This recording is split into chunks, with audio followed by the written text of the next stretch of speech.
ini kopinya nih teman-teman nih. Nah, ini kopinya nih. Ini Mami dan Papa. Saya dari dulu kalau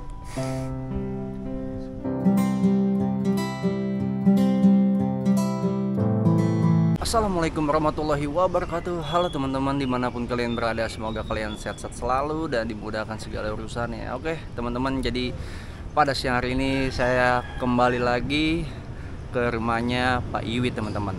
Cuman saya belum masuk, baru saja sampai, menunggu Hendra, Ale, dan Mas Eko. Dan katanya juga Pak Iwitnya lagi sedang mengajar teman-teman. Dia belum balik, bentar lagi 15 menit lagi katanya. Tadi saya sudah WA Pak Iwitnya. Jadi saya akan menunggu di depan rumahnya aja. Dan juga saya yang kemarin saya lupa untuk membawa kopi teman-teman. Kopi hitam dari Lampung. Ini sekarang sudah saya bawa. Barangkali kita bisa ngopi bareng nantinya. Oke, kita masuk ke rumahnya Pak Iwit lagi. Oke, let's go. Nah teman-teman, ini kopinya ya. Saya mau ngambil kopi dulu ya. Nah ini kopinya nih teman-teman nih. Nah ini kopinya nih. Ini saya tuh dikasih ya dari teman saya nih yang dari Lampung, yang kampungnya di Lampung, saya nganterin. Jadi karena saya memang tidak ngopi, jadi lebih bermanfaat saya kasihkan ke Pak Iwit teman-teman. Jadi gitu ya. Ini rumahnya ya, saya belum manggil, memang orangnya nggak ada di dalam gitu. Oke kalau begitu pokoknya saksikan terus video ini sampai selesai. Oke teman-teman, saya sudah berada di dalam rumahnya Pak Iwit. Tadi sempat saya nunggu di depan karena Pak Iwitnya itu sedang di luar ya, sedang mengajar dia. Nah sekarang Pak Iwit udah pulang dan di sini banyak teman-teman ya, rame nih. Dan Ale juga membawa temennya nih untuk tim-tim membantu membersihkan rumahnya Pak Iwit nanti teman-teman. Kalau begitu kita langsung aja kita lihat Pak Iwit bagaimana sih nih kalau setelah pulang dari mengajar teman-teman. Kalau begitu kita langsung aja, let's go. Oke teman-teman, jadi seperti ini ya teman-teman ya. Tadi saya beli makanan untuk Pak Iwit juga dan buat teman-teman semua di sini sudah beli tadi ya, nasi padang yang paketan aja biar bisa rame-rame. Nah tuh temennya Ale tuh ya, dia ikut untuk membantu. Nah no Pak Iwitnya no lagi sama Mas Eko dan ada Bang Kimung juga no teman-teman. Jadi Pak Iwit itu setelah pulang ajar tuh rapi teman-teman, tuh beda lah ya. Tadi katanya Pak Iwit itu dia itu ngajarnya itu nggak jauh teman-teman, dia makanya dia tadi jalan kaki. Tapi tadi ada di video anak-anak itu yang dapat ya videonya Pak Iwit itu pas pulang gitu. Jadi ini kita mau makan bareng nih teman-teman, kita mau makan bareng sama Pak Iwitnya nih. Biar makan dulu, pasti lapar ya kan, pulang kerja, pulang mengajar ya kan. Nah ada Mas Eko dan Endra juga. Oh Pak Iwit baru pulang ya ini ya. alas kali ya. Iya. Tapi nggak apa-apa Pak kalau ada. Pak Iwit nggak jauh tadi yang mengajar ya? nggak dekat. Dekat sini ya? Sekitar sini juga. Sebenarnya sih biasa jalan pulang pergi. Pak. Atau setengah pakai jaklingko gitu. Pak, teman saya minta dihajar nih Pak. Dihajar apa nggak diajar? Nggak diajar. Oh. Ini nih anak-anak muda nih saya lihat sebenarnya potensinya ada nih. Cuman proses dan waktunya aja lagi kita tunggu nih. Saya yakin nanti pasti muncul nih. Ada yang punya ide dan karya gemilang, saya yakin. Amin. Saya udah lihat gelagatnya sih ada ini nanti. Amin. Tinggal nunggu waktu aja kok sebenarnya. Nih Pak, saya kan mau bantu promosiin juga ya. Profesi Bapak kan memang bimbel ya. Saya pengen nanya soal ini nih Pak. Maaf ya. Ini kan bintang bimbel, masih aktif berarti? Iya, sebenarnya masih aktif. Lihat teman-teman tas yang dibawa Pak Iwit no. Itu bukan di kelas. Tas yang dibawanya udah pada tambelan semua teman-teman, udah ditambal sama isolasi. Coba kalian bisa lihat ya, seorang guru teman-teman masih semangat untuk mengajar ya, walaupun keadaannya seperti ini gitu loh teman-teman ya. Oke teman-teman, pokoknya ikuti terus video ini sampai selesai ya. Kita mau makan dulu karena pada belum makan semuanya di sini. Kalau begitu let's go. Alhamdulillah teman-teman, baru aja selesai makan tadi bareng-bareng sama Pak Iwitnya juga. Nah sekarang saya mau keliling lagi nih, ngeliat lagi kondisi rumahnya Pak Iwit. Sebenarnya mau tanya-tanya lagi, soalnya dari penonton tuh banyak sekali yang bertanya inilah itulah. Tapi nggak semuanya yang bakal saya tanyakan. Itu yang saya tanyakan pasti yang penting-penting aja. Kalau begitu kita langsung aja untuk melihat-lihat lagi, dan Pak Iwitnya ada di dalam. Let's go. Nah, tadi kita habis makan-makan di sini nih tuh teman-teman, dikasih alas buat duduk kita. Nah, ini kondisi depan halaman ya. Saya mau ke bagian samping. Wih, baru makan. Yang lain udah makan. Udah pada kelar. Iya, baru makan. Habis wawancara Bang Boy. Oh, saya wawancara dia ya. Ini Mang Kimung nih. Mang Kimung, aduh. Mang Kimung suka digosipin mulu kalau di YouTube nih. Sama siapa dia? Sama Kamel lah. Iya. Abang Kim sweet sih. Ya. Sweet lah. Mukanya aja imut-imut loh. Imut-imut apa amit-amit? Set ditemut. Aduh, oke. Oke teman-teman, jadi saya mau ke samping sini karena di dalam itu ada Ale dan ada Mas Eko. Yang Ale itu lagi numpang ngecas teman-teman, dan kalian bisa lihat ya, ini kayu-kayunya masih di sini, dan ini ada pepohonan. Ini pohon, ini jambu kelutuk nih, cuman kalau jambu kelutuknya dia tidak begitu besar ya, dan kayaknya kalau pohon jambu kelutuknya atau jambu biji ini udah mau mati teman-teman, cuma segitu doang ya. Nah, itu suaranya Pak Iwit udah kedengeran teman-teman, kita akan lihat. Nah, itu ada Mas Eko kayaknya. Saya mau ke bagian belakang dulu nih teman-teman ya, mau ke bagian belakang. Jadi seperti ini untuk kondisi di belakangnya.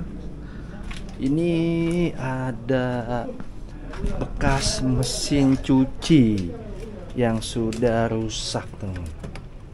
Nah, udah parah banget rusaknya. Ini banyak kayu-kayu juga di sini ternyata. Kayu-kayu pasti dari reruntuhan rumahnya Pak Iwit ini. Kalian bisa lihat tuh, ya kan? Kayu-kayunya balok-balokan dan asbesnya udah pada hancur semua.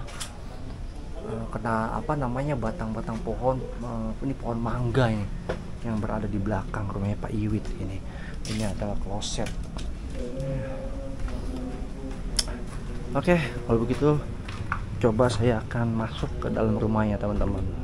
Nah teman-teman, kalian bisa lihat ya, ini Pak Iwitnya lagi ngevlog tuh, lagi wawancara sama Mas Eko dan ada Ale juga, dan ada Bang Arki.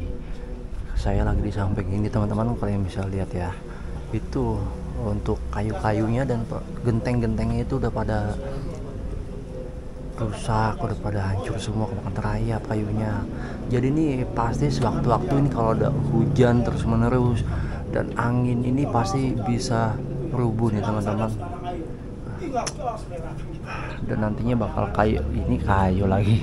Ini pohon petai Cina ini teman-teman, ini bakal di tebang nih teman-teman. Ketika nanti memang ada rezekinya untuk Pak Iwit renovasi rumahnya ya teman-teman. Ya mudah-mudahan aja, semoga ada rezekinya buat Pak Iwit agar di renovasi rumahnya menjadi layak untuk Pak Iwit supaya juga nyaman nanti ya, gitu teman-teman. Jadi pohon-pohonnya itu udah pada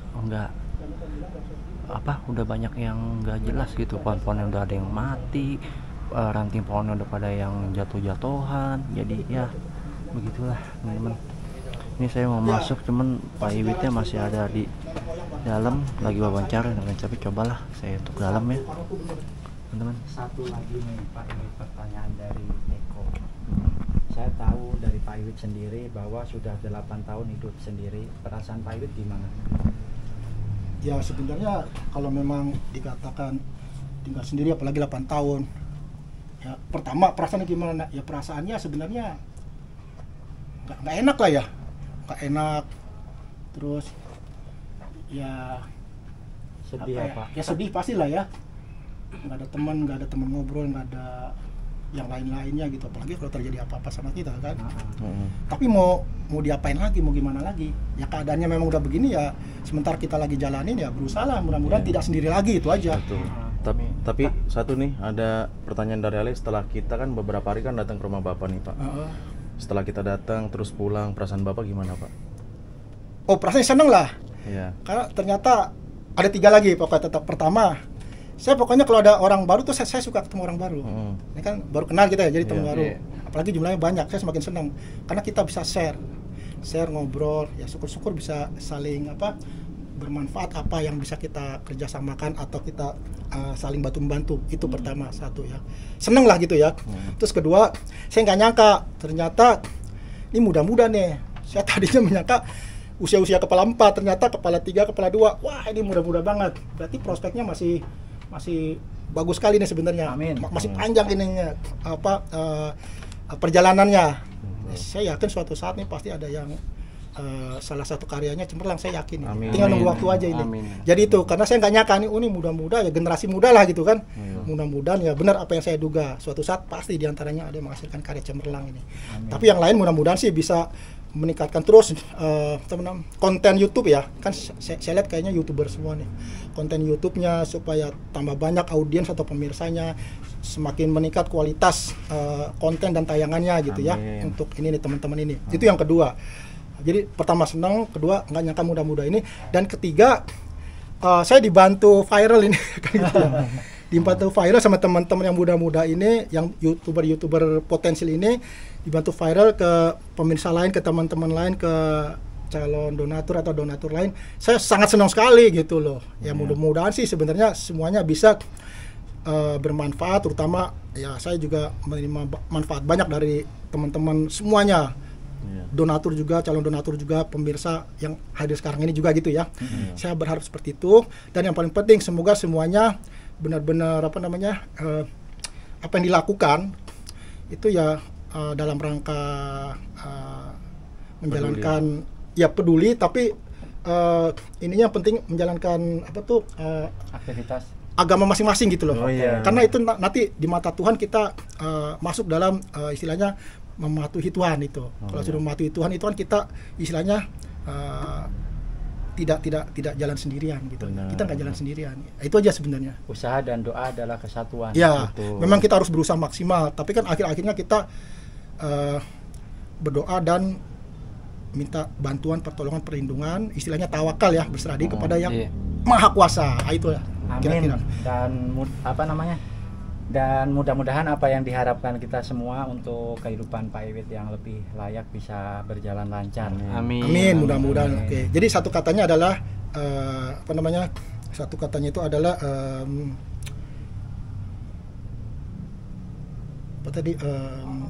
menjalankan agama itu. Kita berusaha mencari ridho yang Maha Kuasa, itu aja. Amin. Jadi yang amal jariah ya Pak ya? Ya, amal jariah, syukur-syukur ada. Saya juga lagi berusaha terus nih. Gimana ya saya cara bisa mendapatkan amal jariah apa ya? Terus lagi saya cari nih. Itu pun kalau dapat siapapun termasuk saya belum tentu diterima juga, tapi harus kita lakukan itu aja. Kalau tidak ada amal jariah, celaka kita. Di akhirat di sana nggak ada amal, celaka kita. Pak, tapi bicara soal Bapak kan sendiri nih Pak. Iya. Ali pribadi nih Pak. Ali kan udah kedua kali nih Pak kemari Pak. Iya. Setelah Ali pulang, jadi Ali kesannya jadi pengen ketemu Bapak terus Pak. Kalau dari Bapak sendiri, setelah ketemu kita, terus kita pulang, Bapak ada merasa kehilangan nggak? Ya ada lah, ya, karena saya sendiri gitu lagi. Saya sendiri lagi. Kalau ada teman-teman kan saya nggak sendiri. Bisa ada temennya ngobrol, terus yang masih muda-muda nih, idenya cemerlang dan ada aja ide-ide baru. Itu saya seneng lah gitu. Ya, seenggaknya perasaan Bapak dengan adanya kita makin inilah Pak ya, ada perubahan lah ya Pak ya? Iya ada perubahan, ya semakin senang udah pasti ya, senang. Terus kedua, ya saya percaya 2 kepala lebih baik dari 1 kepala, 10 kepala lebih baik dari 9 kepala, saya percaya itu. Meskipun dengan muda-muda, jangan lihat usianya, lihat potensinya. Saya kan udah lihat kemarin ini sebenarnya berpotensi, ini hanya tinggal nunggu waktu aja ini. Amin. Karena ini Pak, orang tua Ale itu kan juga merhatiin channel Ale ya benda ya Pak ya. Dia mempertanyakan, itu siapa Dek? Itu namanya Pak Iwit. Dia ini salah satu lulusan Universitas Indonesia yang suka mengajar gitu, memberikan ilmu ke orang-orang gitu kan Pak ya. Oh itu keren tuh Dek, harus dibantu katanya gitu Pak. Nah kan Ale kan kalau pulang ini kan selalu ketemu sama mama ya Pak ya. Kalau Bapak sendiri ada nggak sih Pak kayak misalkan rindu dengan suasana itu, Pak?